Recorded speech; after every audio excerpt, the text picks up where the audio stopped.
우리가 본문을 읽은 것처럼 오늘의 제목은 빌라델피아 교회처럼입니다. 우리가 읽은 이 요한계시록은 이 로마의 아시아, 이 성경에서 아시아라고 말하면 지금 우리가 살고 있는 아시아를 생각하시면 안 됩니다.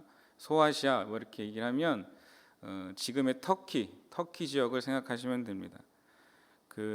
아시아 지역에 있던 로마의 소아시아 지역에 있던 7도시에 속해 있던 1세기의 교회들, 에베소, 서머나, 버가모, 두아디라, 사대 빌라델피아, 라오디게아 교회에게 보내진 예수님의 편지라고 할 수 있습니다. 이 7교회들은 그 당시의 교회와 또 현대 우리의 많은 교회들, 전 세계 교회들을 대표한다고 할 수 있습니다. 이 교회들은 당시에 거짓 가르침, 이단자들의 가르침, 그리고 박해, 우상 숭배, 또 음란한 일들을 통한 주변의 이교적인 신앙과의 타협, 또 영적인 자기 만족, 교만해졌다는 얘기죠. 이런 것들로 매우 위협을 받고 있었습니다. 예수님은 이렇게 위협받고 있는 교회들을 강건하게 만드시기 위해서 그렇게 교회들을 위협하는 사탄의 계략에게서 승리하게 하시기 위해서 이 요한계시록을 주셨던 것입니다. 오늘 우리가 살펴볼 본문은 그 7교회 중에서 빌라델피아 교회에게 주신 말씀입니다. 보통 이 7교회 대부분의 교회는 칭찬을 받고 꾸지람을 받는데 이 빌라델피아 교회는 꾸지람이 없습니다. 칭찬만 있습니다. 상급만 약속되어 있습니다. 그만큼 이 사람들이 신앙을 매우 잘 지켰다는 이야기겠죠. 이 빌라델피아는 사대에서 남동쪽으로 얼마 떨어진 곳에 위치해 있었습니다. 이곳은 주 17년에 대지진으로 큰 위기를 겪은 도시였고 큰 피해를 입었다가 이 로마 제국의 원조를 통해서 재건되기도 했습니다. 그래서 이 빌라델피아 도시의 사람들이 그 로마에 감사하는 마음으로 로마 황제의 새 도시라는 이름을 물론 우리말로 이렇게 해석을 한 것이고 그런 이름을 붙이기도 했습니다. 아마도 빌라델피아 교회는 이곳에 자리 잡은 매우 작은 공동체였던 것 같습니다. 그리고 힘겨운 핍박을 받고 있었습니다. 어려운 일을 겪고 있었습니다. 그러나 그 어려운 일을 잘 견뎌냈고 무엇보다 끝까지 예수님의 이름을 지켜낸 사람들이었습니다. 그래서 예수님은 그들에게 하늘의 신령한 축복을 약속해 주십니다. 이제 좀 더 구체적으로 빌라델피아 교회가 어떤 위협과 핍박 속에 있었는지, 그리고 그럼에도 불구하고 작고 연약한데 핍박까지 받았는데 어떻게 이 사람들이 예수님께 상급과 칭찬을 받은 이유가 무엇인지 조금 자세히 생각해 보겠습니다. 우리 9절 다시 보겠습니다. 9절에 보면 처음에 시작할 때 이렇게 말합니다. 보라, 사탄의 회당 곧 자칭 유대인이라 하나, 이렇게 말합니다. 이것이 빌라델피아 교회를 괴롭히고 있던 자들의 정체입니다. 이 사람들 예수님이 뭐라고 말했냐면 사탄의 회당이다, 곧 자칭 유대인이라 하는 사람들을 말씀합니다. 이 빌라델피아 지역에 어떤 사람들이 있었냐면 교회도 있었는데 교회 말고 또 뭐가 있었냐면 유대교 공동체가 있었습니다. 유대인들의 회당이 있었던 것이죠.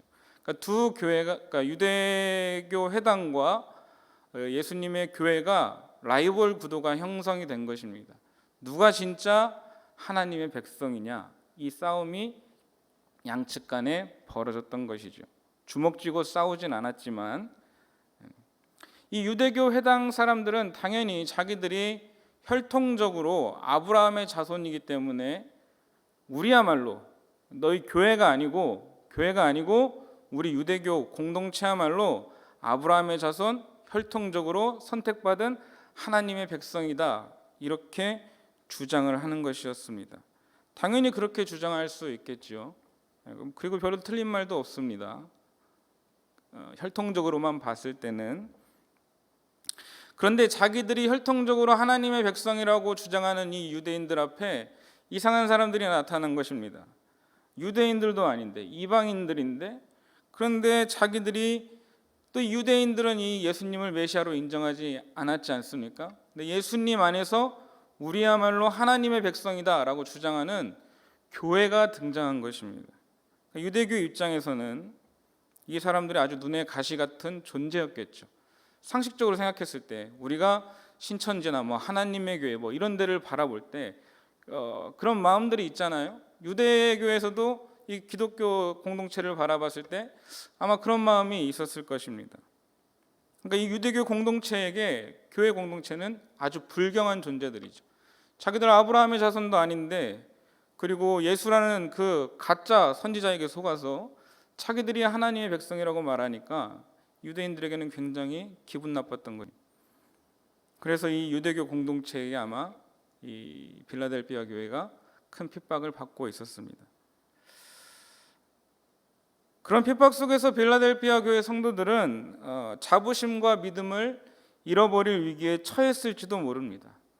이상하다. 분명히 우리가 복음을 전해 듣기로는 예수 그리스도 안에서 우리가 하나님의 백성이라고 말을 했는데 그 사람들이 그냥 교회 공동체가 되진 않았겠죠. 분명히 성령의 체험도 했을 것이고 여러 가지 은혜가 있었을 것입니다. 우리가 진짜 하나님 백성이라면, 어떻게 예수님께서 진정한 우리의 구주시라면, 그분이 진짜 메시아라면 어떻게 우리가 왜 이런 수모를 당하고 핍박을 당하는가, 이런 생각이 들었을지도 모릅니다. 코로나19를 지나면서 한국의 많은 교회들이, 아니 세계의 많은 교회들이 그런 생각을 조금씩은 맛을 봤겠죠. 그러나 그런 위협과 핍박이 빌라델피아 교회를 무너뜨릴 수 없었습니다. 8절에 보니까 이렇게 말씀합니다. 볼지어다 내가 내 앞에 열린 문을 두었으되 능히 닫을 사람이 없으리라. 내가 내 행위를 아노니 내가 작은 능력을 가지고서도 내 말을 지키며 내 이름을 배반하지 않았다. 이렇게. 이 빌라델피아 교회는 아주 작은 공동체였습니다. 코로나19 속에서 많은 교회들이 많은 어려움을 겪었습니다. 그리고 사람들에게 비난을 받기도 했습니다. 그렇죠? 그러나 한국의 사회에서 교회 공동체는 절대로 작은 소수가 아닙니다. 뭐 힘없는 그런 것이 아니죠. 자기 목소리를 낼 수도 없는 그런 힘없는 공동체가 아닙니다. 우리는 코로나 속에서도 현장 예배를 지키기 위해서 정부 당국에 많은 요구를 했습니다. 목소리를 높였습니다. 어떤 사람들은 또 커다란 세력을 형성해서, 우리가 잘 알듯이 정치적인 어떤 세력을 형성하기도 합니다. 그리고 한국교회의 많은 성도들 중에는 정치, 경제, 문화적으로 유력한 사람들도 많이 있습니다. 그러나 초대교회 당시 교회들은 그런 걸 기대할 수가 없었죠. 그들은 핍박의 대상이었습니다. 그 중에서도 필라델피아 교회는 아주 작은 공동체였습니다. 그런데 주님이 그들이 이 작은 능력을 가지고서도 내 말을 지키며 내 이름을 배반하지 아니하였다고 말씀하셨죠. 그들은 가난하고 연약한 공동체였지만 예수님의 이름을 증거하고 그분의 말씀을 순종하고 자기들의 신앙을 지키는 일에 있어서는 절대로 약하지 않았습니다. 오히려 거인과 같은 교회였던 것이죠. 우리 성도들은 예수님께 대한 가장 큰 헌신과 섬김이 무엇이라고 생각하십니까? 우리가 무엇을 할 때 예수님께 가장 큰 헌신이요, 가장 큰 섬김이라고 생각하십니까?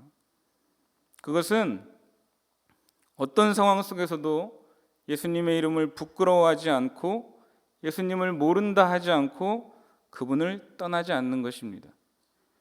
누가복음 9장 26절에 이렇게 말씀하셨습니다. 누구든지 나와 내 말을 부끄러워하면 인자도 자기와 아버지와 거룩한 천사들의 영광으로 올 때 그 사람을 부끄러워하리라. 코로나19 속에서 많은 사람들이 교회를 떠났습니다. 믿음과 예수님의 이름을 버렸습니다. 그런 와중에도 우리는 이 자리를 지키고 계십니다. 이 자리를 지키고 계신 우리 성도님들은 참으로 예수님을 섬기며 헌신된 사람들입니다. 그렇게 주님을 따르는 우리와 빌라델피아 교회에 예수님께서 주시는 위로와 상급이 있었습니다. 7절 보겠습니다. 함께 읽겠습니다. 빌라델피아 교회의 사자에게 편지하라. 거룩하고 진실하사 다윗의 열쇠를 가지시니 곧 열면 닫을 사람이 없고 닫으면 열 사람이 없는 그가 이르시되. 예수님은 빌라델피아 교회에게 자신을 어떻게 소개하셨느냐? 거룩하고 진실하사 다윗의 열쇠를 내가 가지고 있다. 이렇게 자신을 소개하셨습니다. 다윗의 열쇠라는 것은 아마도 이게 이사야 22장인가에 있는 말씀을 인용한 것일 텐데, 쉽게 말해서 하나님께서 맡겨주신 권위와 권능의 상징입니다. 예수님은 무엇이든지 닫고 열 수 있는 권세를 가지신 분이라는 뜻입니다. 천국의 문도 그분이 열고 그분이 닫으시는 것이죠. 그래서 계시록 1장 18절에 이렇게 말씀합니다. 곧 살아있는 자라 내가 전에 죽었었느라. 예수님을 말씀하시는 거죠. 볼지어다 이제 세세토록 살아있어 사망과 음부의 열쇠를 가졌다. 이렇게 말씀합니다. 예수님이 여러분 인생과 인류 역사의 열쇠를 가지신 분입니다. 그것이 우리의 고백이고 우리의 신앙입니다. 예수님이 왜 이렇게 말씀을 하신 것이냐? 빌라델피아 교회에게 자신의 위대한 권위를 드러내심으로 빌라델피아 교회를 위로하고 계신 것입니다. 걱정하지 마.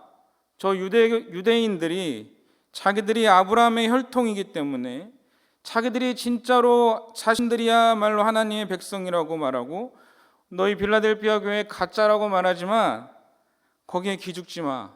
그들의 말이 진짜가 아니야. 그들은 아무것도 아니야. 교회를 핍박하는 그들의 말은 아무것도 아니야. 신앙을 핍박하는 그들의 말은 아무것도 아니야. 그들 다 풀과 같이 쓰러질 그런 존재들이야. 그들이 정말로 할 수 있는 건 아무것도 없어. 그러나 나는 사망과 음부의 열쇠를 가진 천국 문을 열고 닫을 수 있는, 너희들의 인생의 모든 걸 결정하고 인류 역사의 모든 것을 결정할 수 있는 그 열쇠를 가진 존재야. 이렇게 예수님께서 말씀하고 계시는 것이죠. 그렇기 때문에 저들이 아무리 자기들이 하나님의 백성이라고 주장해도 내 눈엔 그저 그들은 진짜 하나님의 백성인 예수 그리스도 안에서 하나님의 백성이 된 너희 빌라델피아 교회를 핍박하는 가짜이고 사탄의 회당에 불과한 것이지. 진짜는 너희야. 유대교가 아브라함의 자손이라고 그래서 하나님의 백성, 이제는 그렇게 해서 하나님의 백성이 아닌 것이. 바로 나 다윗의 열쇠를 가지신 예수님 안에서 믿음을 가진 너희들이야말로 진짜 하나님의 백성이다. 이렇게 예수님께서 그들을 위로하고 계신 것입니다. 그렇습니다. 세상이 아무리 교회와 성도들을 미운 눈으로 바라보고 멸시해도, 때론 막 이렇게 교회가 흔들리는 것 같아도, 혹은 저와 여러분의 상황이 아무리 초라해 보여도 그것이 진실이 아니라는 말인 것이죠. 진실은 무엇입니까? 진실은 우리가 세상의 눈에 어떻게 보이느냐가 진실이 아니라 누구의 눈에? 하나님의 눈에, 그리스도의 눈에 우리가 어떻게 보이느냐가 진실이라는 말씀입니다. 이사야 43장 4절에서 하나님을 버리고 우상 숭배에 빠져 이 멸망당할 하나님의 백성들에게 하나님께서 이렇게 말씀하십니다. 내가 내 눈에 보배롭고 존귀하며 내가 너를 사랑하였은즉 내가 내 대신 사람들을 내어주며 백성들이 내 생명을 대신할 것이다. 이렇게 말씀합니다. 우리 사랑하는 성도 여러분은 존귀한 하나님의 백성, 하나님 아버지의 자녀들입니다. 그러므로 세상의 기준이나 평가를 따라 살지 마십시오. 혹 세상의 기준이나 평가에 미치지 못한다고 해서 낙심하지도 마십시오. 혹 우리 사랑하는 자녀들이 세상의 평가나 어떤 세상의 눈, 세상의 기준에 미치지 못한다고 해서 실망하지 마십시오. 다 우리도, 우리의 자녀들도, 우리 교회 공동체도 다 다윗의 열쇠를 가지신 하나님의 백성들이기 때문입니다. 우린 다 하나님의 눈에 보배롭고 존귀한 자들입니다. 그러므로 그러면 그것을 우리가 믿는다면 어떻게 우리가 살아가야 됩니까? 늘 내가 누구의 눈에? 하나님 아버지의 눈에 어떻게 보일지, 그것을 우리는 염려하며 살아가는 것입니다. 그리고 마지막 날에 우리가 주님을 만났을 때, 다윗의 열쇠를 가지신 그 주님을 만났을 때 그분이 나를 어떻게 평가하실지 거기에 염두를 두며 우리가 거룩하고 순결한 믿음을 지켜가도록 합시다. 예수님께서 또 8절에 이렇게 말씀하셨습니다. 한 번 더 읽어보겠습니다. 첫 부분만 읽어보겠습니다. 볼지어다 내가 내 앞에 열린 문을 두었으되. 이 열린 문은 두 가지 정도로 해석을 합니다. 하나는 천국문, 또 하나는 그 사도 바울이 고린도서에서 나에게 광대한 문이 열렸다, 복음을 전할 수 있는 이 말을 근거로 전도의 기회 이렇게 해석을 하는데, 제가 생각할 때는 천국의 문이 열렸다고 해석하는 것이 맞는 것 같습니다. 하나님께서 우리에게 주시는 최고의 축복이 무엇이죠? 그것은 바로 우리 앞에 활짝 열려 있는 그 천국문입니다. 이 세상에서 우리를 가장 힘들게 하는 것 중에 하나가 무엇인가요? 어떤 문을 통과하는 거잖아요. 그렇죠. 시험의 문. 우리 자녀들을 정말 힘들게 하는 것. 수능이란 걸 왜 보죠? 좋은 대학교의 문에 들어가야 되니까 보는 것이죠. 우리 인생 끊임없이 어떤 문인가에 들어가려고 그렇게 고생하며 수고합니다. 결국에 마지막에는 관짝문을 열고 들어갈 건데, 우리는 그렇게 결국에는 관짝문 열고 들어가기 위해서 그렇게 수고합니다. 그런데 하나님께서 우리에게 정말 좋은 문을 열어주셨습니다. 하나님 나라의 문을 저와 여러분에게 활짝 열어놓으셨습니다. 그리고 우리가 거기에 들어가는 것을 막거나 그 문을 닫을 수 있는 존재는 세상에 아무도 없습니다. 하나님을 모르는 사람들도 이렇게 말하죠. 하늘이 무너져도 뭐한다? 솟아날 구멍이 있다. 이렇게 말하면서 힘을 내면서 살아갑니다. 우리에겐 무엇이 있습니까? 솟아날 구멍이 아니라 열린 천국문이 있습니다. 하늘이 무너져도 열린 천국문이 우리에게는 열려 있습니다. 진실로 세상의 모든 것이 무너지는 날이 와도 우리에게 소망이 있는 이유가 바로 그것 때문입니다. 여러분의 인생은 하늘의 문이 활짝 열려 있는 인생입니다. 우리 자녀들의 인생, 그들이 그리스도 안에 있으면 여전히 하늘의 문이 활짝 열려 있는 인생들입니다. 그러니 우리가 무엇을 그리 걱정하고 염려할 것이 있겠습니까? 그러므로 어떤 일과 상황이 닥쳐와도 너무 낙심하지 마시기 바랍니다. 주님은 또한 우리가 그 문에 넉넉히 들어갈 수 있도록 도와주십니다. 9절에 뭐라고 말씀하냐면, 보라, 사탄의 회당 곧 자칭 유대인이라 하나 그렇지 아니하고 거짓말하는 자들 중에서 몇을 내게 주어 그들로 와서 내 발 앞에 절하게 하고 내가 너를 사랑하는 줄을 알게 하리라. 이렇게 말씀합니다. 예수님이 그들을 괴롭히는 유대인들 중에서 몇을 교회 앞에 굴복시켜서 예수님께서 교회를 사랑하시는 줄 알게 하신다고 말씀하십니다. 어떤 방법으로 그렇게 하셨는지는 정확히 성경에 기록되지 않아서 모르겠습니다. 추측컨대 아마도 이 빌라델피아 교회를 핍박하던 유대인들 중에 몇이 회심하여 교회 공동체로 돌아오지 않았을까 싶습니다. 우린 그런 일을 대표하는 유명한 사람을 알고 있습니다. 교회를 죽이려고 핍박했다가 교회를 위해서 죽기로 작정한 사람이 있죠. 누구죠? 사도 바울이 있습니다. 그런 일들을 통해서 하나님께서 교회를 여전히 사랑하고 계심을 드러내 주신다고 말씀했습니다. 오늘도 우리 유호선 성도님께서 교회에 등록하셨는데요. 감사합니다. 많은 성도들이 교회를 떠나가는 중에서도 계속해서 교회에 등록하는 사람들이 있다는 것은, 그 등록하는 성도들은 하나님께서 여전히 우리 평화교회를 사랑하고 계신다는 증거인 줄로 믿습니다. 성경은 하나님께서 우리의 연약함을, 억울함을 풀어주시고 갚아주실 것을 약속하고 있습니다. 로마서 12장 19절에 내 사랑하는 자들아 너희가 친히 원수를 갚지 말고 하나님의 진노하심에 맡기라. 기록되었으되 원수 갚는 것이 내게 있으니 내가 갚으리라고 주께서 말씀하시니라. 하나님께서 반드시 우리의 억울함을 갚아주실 때가 있다는 말씀입니다. 주님은 모든 환난 속에서도 우리를 지켜주십니다. 계시록 3장 10절에 이렇게 말씀합니다. 내가 나의 인내의 말씀을 지켰은즉 내가 또한 너를 지켜 시험의 때를 면하게 하리니 이는 장차 온 세상에 임하여 땅에 거하는 자들을 시험할 때라. 이렇게 말씀합니다. 이 예수님께서 늘 하셨던 말씀입니다. 누가복음 21장 17절 18절에 너희가 내 이름으로 말미암아 모든 사람에게 미움을 받을 것이나 너희 머리털 하나도 상하지 아니하리라. 이렇게 약속하셨습니다. 성도의 삶에 고난이 없는 것도 아닙니다. 실패가 없는 것도 아닙니다. 결핍이 없는 것도 아닙니다. 그러나 우리에게는 천국의 문이 열려 있고 이 땅을 지나는 순례의 과정 속에서 주님께서 동행하시며 도와주시고 지켜주십니다. 주십니다. 그러므로 오늘 마지막 말씀인 다음 말씀을 마음에 새기도록 합시다. 11절과 12절 같이 읽겠습니다. 내가 속히 오리니 내가 가진 것을 굳게 잡아 아무도 내 면류관을 빼앗지 못하게 하라. 이기는 자는 내 하나님 성전의 기둥이 되게 하리니 그가 결코 다시 나가지 아니하리라. 내가 하나님의 이름과 하나님의 성 곧 하늘에서 내 하나님께로부터 내려오는 새 예루살렘의 이름과 나의 새 이름을 그 위에 기록하리라. 세상이 아무리 크고 악하고 환란이 거대한 것 같아도 결국 그 마지막에는 예수님께서 다시 오셔서 모든 일을 정리하실 것입니다. 그 주님을 만나는 날 우리는 우리의 믿음을 굳게 잡고 승리한 사람들로 드러나야 합니다. 빌라델비아 교회는 작고 연약해서 대단한 일은 못했을 수도 있습니다. 세계 선교, 무슨 사역, 엄청난 일은 못했을 수도 있습니다.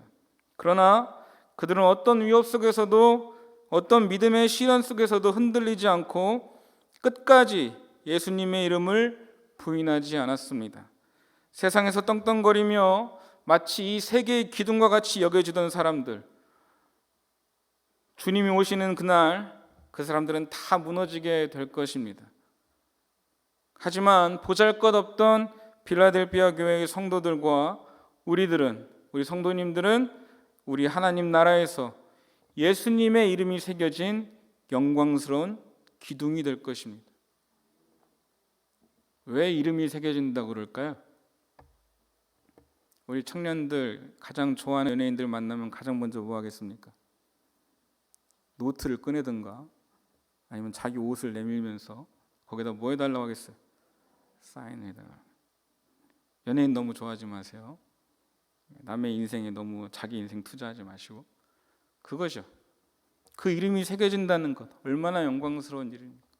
우리 사랑하는 성도 여러분은 다 하나님의 이름이 새겨진 예수님의 이름이 새겨진 성전의 거룩한 기둥들입니다. 빌라델비아 교회와 성도들을 생각할 때 말씀을 묵상하다 보니까 끝이 보이지 않는 오랜 투병 생활 혹은 환난 가운데 계시면서도 여전히 예수님의 이름을 부르며 하나님의 나라를 바라보는 성도님들을 생각하게 됩니다. 얼마나 연약합니까? 얼마나 작습니까? 뭘 할 수 있겠습니까? 그 성도님들이 병상에서 아무것도 할 수 없죠. 그런데 신방을 가거나 이렇게 만나게 되면 여전히 예수님의 이름을 부르고 하나님의 나라를 소망하십니다. 하나님 왜 나에게 이런 고난을 주냐고 원망하기보다 하나님 나라를 소망하고 주님의 이름을 여전히 붙잡습니다. 그런 분들 앞에 서면 목사인 제가 얼마나 작아지는지 모릅니다. 때로 교회를 위해 아무것도 할 수 없는 자신이 초라해 보일 수도 있지만 어쩌면 그런 환난과 질병 속에서도 여전히 예수님의 이름을 부르는 그분들이야말로 그 자리에서 최고의 섬김을 하고 계신 줄로 믿습니다. 그런 분들이야말로 진실로 하나님 나라의 기둥과 같은 사람들입니다. 그러므로 끝까지 믿음을 붙잡고 놓치지 않는 성도님들 되시기를 축복합니다. 말씀의 마무리를 짓겠습니다. 사랑하는 성도 여러분, 어떤 상황 속에서도 여러분이 믿음의 자리를 지키는 것이 주님을 향한 최고의 섬김입니다. 자리를 지키십시오. 앞으로 우리에게 코로나19보다 더 혼란스러운 일들이 찾아올지도 모릅니다. 그러나 무슨 일이 있어도 우리는 하나님의 눈에 보배롭고 존귀한 그분의 자녀들입니다. 우리 사랑하는 우리의 자녀들 역시 보배롭고 존귀한 하나님의 자녀들입니다. 우리에게는 하늘이 무너져도 두렵지 않을 열린 천국문이 있습니다. 우리와 동행하시는 성령께서 계십니다. 그리고 우리가 겪는 모든 일은 주님께서 다시 오시는 그 일로 마무리될 것입니다. 그러므로 내가 가진 것이 작고 할 수 있는 것이 보잘것없고 누가 알아주지 않아도 여러분이 가진 그것을 굳게 잡으십시오. 무엇이 있습니까? 여러분의 기도가 있습니다. 우리는 기도에 깨어있는 교회입니다. 아멘. 여러분의 기도를 굳게 잡으십시오. 안타까운 것은 사순절 기간이 되었는데도 사순절쯤 되었으면 수요예배 안 보이던 성도들이 수요예배에 보이고 금요기도에 안 보이던 성도들이 금요기도에 보이고 주일 오후에 안 보이던 성도들이 주일 오후에 보여야 되는데 우리는 똑같은 행보를 해나가고 있습니다. 안타까운 일입니다. 여러분의 기도를 굳게 잡으시길 바랍니다. 여러분의 예배를 굳게 잡으십시오. 여러분의 섬김과 헌신, 그 믿음의 자리를 굳게 잡고 뒤로 물러나지 말고 이기는 사람들이 되시길 바랍니다. 여러분은 하나님의 성전에 기둥과 같은 사람들입니다.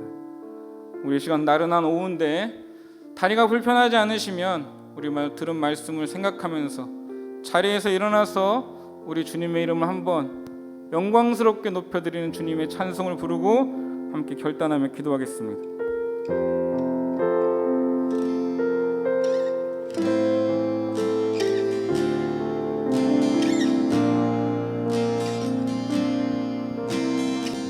주님을 찬양합시다. 당신은 영광의 왕, 당신은 영광의 왕, 당신은 평강의 왕, 당신은 하늘과 땅의 주, 당신은 정의의 아들. 천사가 무릎 꿇고